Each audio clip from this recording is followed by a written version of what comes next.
So the walls behind us, just a small snapshot of some of the people and the families they represent that have been affected by impaired driving related crashes. Let's talk about the victims.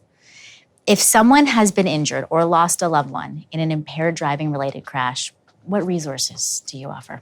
So MADD Canada provides a variety of resources to people who come to us, and it can really depend on where they're at in their own journey. So if they're going through the criminal justice system, we'll provide support and information about their options and their rights. If they're going through the civil law process, we'll support them through that process. We do different types of memorials and tributes that we try to honor those who have been killed and who have been lost and injured. We also do a national conference where we bring hundreds of victims and survivors together for a weekend of connection and networking and healing.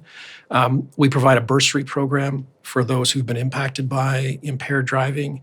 And we provide support groups, both online groups and in-person groups, so that we can allow people to connect with those who suffered as they have. Truly all across the gamut.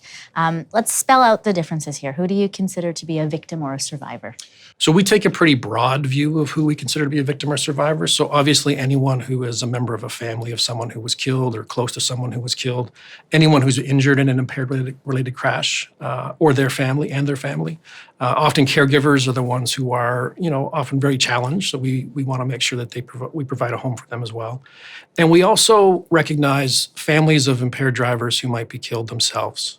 We don't work with people who are convicted of impaired driving or who've been impaired drivers, but their families suffer many of the same challenges that families of victims and survivors do. And we want to make sure that they know that we're there to support them as best we can as well. Right, all around, families are changed forever impacted by these decisions.